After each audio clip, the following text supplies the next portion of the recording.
Salutations, Organics. I'm not me, or at least a clone of their voice, and welcome to the 5th episode of the Final Contingency. After finishing their latest research project, the Physics Division has decided to begin looking into astral harvesting, which will let us begin collecting astral threads from the astral scar in the Ayala system, as well as any other scars we may encounter.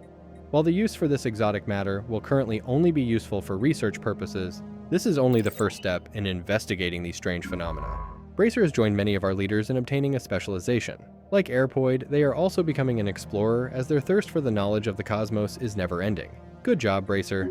Our relationship with the Painan Commonwealth has developed enough to make a very interesting deal. We will create a treaty of information. Essentially, the Painan will give us full information about all the star systems they have explored and will introduce us to any alien civilizations we haven't met yet. And we will give them the same. Part of the deal includes us giving them a small financial compensation, as apparently they have more information to give than we do, but it's a drop in the bucket compared to our income. All that's left is to wait for their population to approve the deal, which, given they are a direct democracy, will take a few weeks. The wait is worth it though, as the information we'll get from this treaty could launch us into a new age of diplomacy and economic opportunity. It's been 20 years since the appointment of the current CEO, Andromeda, which means they are now under review by the shareholders. They are to decide whether to keep them in the position or to choose someone new. Since Andromeda has been doing good work for not holding, the shareholders vote to keep Andromeda in, which is no big surprise. What is surprising is what the newly ratified information treaty with the Painan Commonwealth has uncovered. The existence of 3 entirely new alien nations. To our west lie the Wayfinders, a people of avian-descended humanoids known as the Rakudin. Their representative democracy thrives on egalitarian and xenophilic ideals, and they take great pride in flight, both literal and metaphorical. Exploration is their highest calling, and their society treats the act of venturing into the unknown as a civic duty. South of the Commonwealth are the Narlimian Mediators, gray-green humanoids who live under a militaristic oligarchic stratocracy. In this de facto police state, advancement, whether in politics, status, or opportunity, can only be earned through service and promotion within the armed forces. While officially mediators, their iron discipline suggests that their idea of peacekeeping leaves little room for dissent. Beyond them, even further south, is SpyX Incorporated, a megacorporation in every sense of the word, run by the ESPs, a snake-like species that must live within tanks of highly toxic fluid to survive. Their authoritarian, militaristic, and materialistic culture is as opaque as the fluids in their life support chambers. Little is known of their internal politics or business dealings, but what scraps of intelligence we do have suggest they are both secretive and unapologetically ruthless. Of these three, the Wayfinders have opened their doors, welcoming our embassy to their homeworld. The other two remain distant, uninterested in immediate diplomacy. Nonetheless, the map has just grown more crowded and far more colorful. Our suspicions about SpyX seem to have been correct, as an examination of Payan planets show all of them have illegal enterprises operated by SpyX. They seem to be mainly involved in smuggling, and their operations have also supercharged local criminal activity. Most frustrating for us, however, is that their operations are preventing us from setting up our own businesses in the Commonwealth, as it seems there isn't enough room on their planets for more than one megacorporation. We've contacted the Payan about evicting these criminals, but according to them, their operations are extremely difficult to remove by force, and would only likely occur if SpyX themselves ordered them to shut down. But where some of our neighbors refuse to cooperate, others are eager to. The Payan offered to sign a migration pact with us, and we gladly agreed to it. Now, citizens from either of our territories can migrate to the other. Later on, the Wayfinders, after having negotiated with our embassy, have signed a non-aggression pact with us, just like the one we have with the Commonwealth. This diplomacy has furthered our relationship with these governments, and more productive agreements are sure to follow. There's been a big update regarding the metallic sphere in the Gargantua system. Tracker and their crew successfully intercepted the radio signal sent from the object and have gained access to its inner workings. They've learned a few things. One, that the object is essentially a moon-sized supercomputer. A supercomputer of that size would have immeasurable computing power. Two, it is scanning the black hole for unknown reasons. A black hole pulls everything into it, including any beams used to scan it. So obtaining any information this way should be impossible. Somehow this sphere is scanning it anyway. Finally, the sphere is old. Extremely old, maybe older than some of the stars in this galaxy. After learning all they could, the crew of the Knots Vitality tried something bold. They attempted to contact it, and, surprisingly, it answered. They began a conversation with what called itself the Infinity Machine, during which it seemed very confused with the flow of time. It said that it had been constructed to solve a problem, which it did, so then it needed more problems to solve. Now it only has one problem to solve, the Infinity Conundrum. It didn't say what this problem was, only that its observation of the black hole was part of it. At the end of the conversation, Tracker asked if we could do anything to help, and it asked to borrow the computing power of the Knots Vitality, saying that it would assist in finishing a fraction of a percent faster. Given that it's the only way to advance the situation, Tracker agreed, so the ship will stay in Gargantua until that's done. Kind of a strange circumstance for them to be in, but hopefully something comes of all this. Given all of these new diplomatic efforts, Holding is constructing an embassy complex on the Sun habitat. Before, diplomats sent to us had to arrange for their own lodgings in our capital. This was fine when we only had one or two neighbors, but now this is causing problems. Now, all of the ambassadors and diplomatic staff sent by our new neighbors will have accommodations and office space provided for them. And it'll all be close to our corporate headquarters too.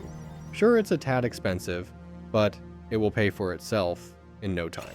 Andromeda has received a strange request to meet with a potential hire. Now, the boss meeting with someone before hiring them isn't too unusual, but what is unusual is the applicant, an alien of an unknown race.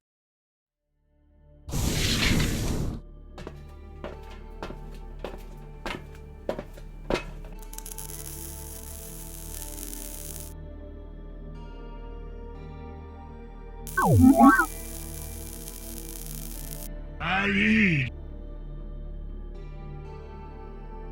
Ali.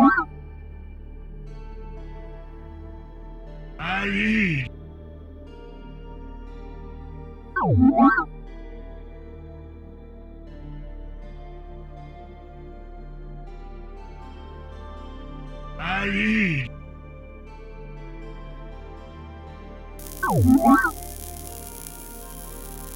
Ali.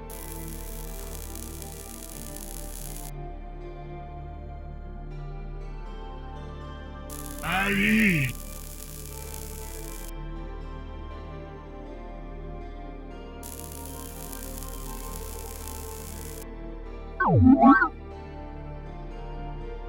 Aye.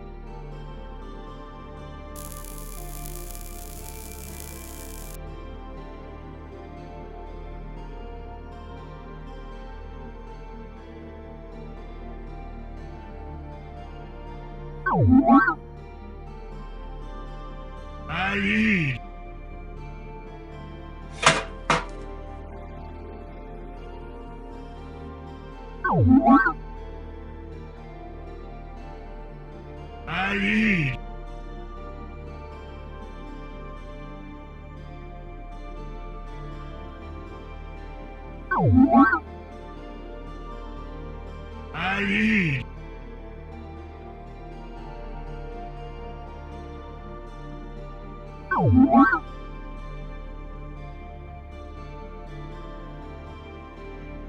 Aye. Aye.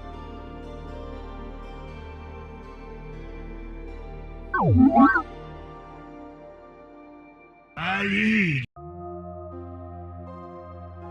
Aye.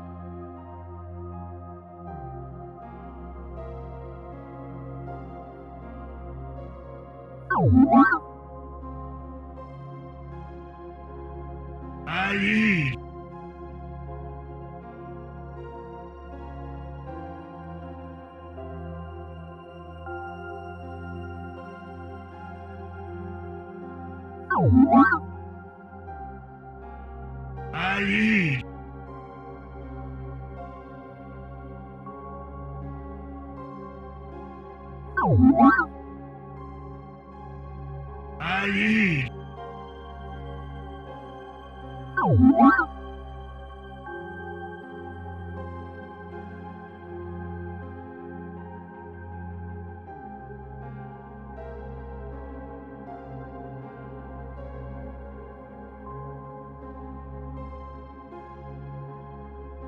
Aye.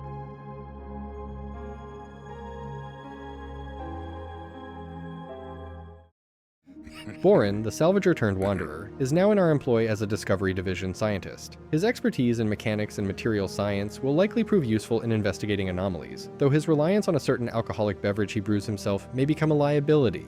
We'll see how he performs. We have also designed a special hyperclass explorer specifically for him and his new role. It is essentially the same as the Neutron-class explorer, but fitted with a specialized anomaly research laboratory, which will substantially accelerate investigations. It is currently under construction on Holding Station, and Borin will take command once it is complete. The pre-FTL civilization on Basteron has made further advancements. The native Utsuchi have, according to researchers on our observation post, begun using carved images to document the stars. Samples obtained by ground teams suggest they are aware of celestial bodies beyond their planet, and have even started recording constellations. For a Bronze Age equivalent civilization, these efforts are impressive, and have provided sociologists and astrologists in orbit with ample new material. As before, some of our more interventionist personnel have proposed plans to subtly accelerate Utsuchi progress by dropping hints. However, we continue to refuse interference, believing they will be better off developing independently. Andromeda, after extensive work on foreign diplomacy, has turned their attention to internal efficiency. They have improved the speed at which our researchers work and increased the efficiency of the Navy's logistics network. Additionally, a mining expansion program has begun, intended to raise output from existing mines. All in a day's work for a CEO, I suppose. In sadder news, our delegation to the Olympians and theirs to us have returned home. Both parties feel they have learned all they can from one another, and the diplomatic initiative has officially concluded. Their work was worthwhile, though. Tradiarchs and Olympians alike have gained mutual respect, and our nations are friendlier than ever. To cap off their efforts, Holding and the Olympian Star Dynasty have signed a host of new agreements. Embassies, a non-aggression pact, commercial deals, free movement protocols, and a research agreement. Moreover, the first foreign branch of Not Holding has been established on the Olympians' homeworld and capital, Vimdeg, to serve as a commercial forum for local business leaders and visiting Tradiarch business units. The most significant achievement, however, is a defensive pact. If Holding is attacked, the Olympians will come to our aid, and vice versa. This is particularly valuable against the Iron Ring, whom we still do not trust. Diplomacy.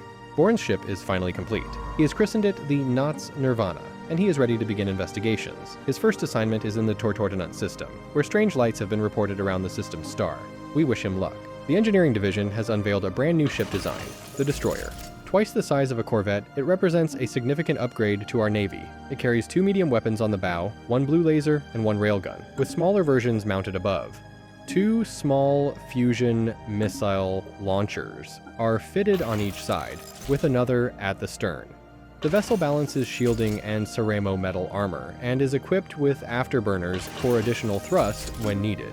This ship has been designated the Asteroid-class destroyer, and 3 are currently under construction at a Bader station for the Synchron machine fleet.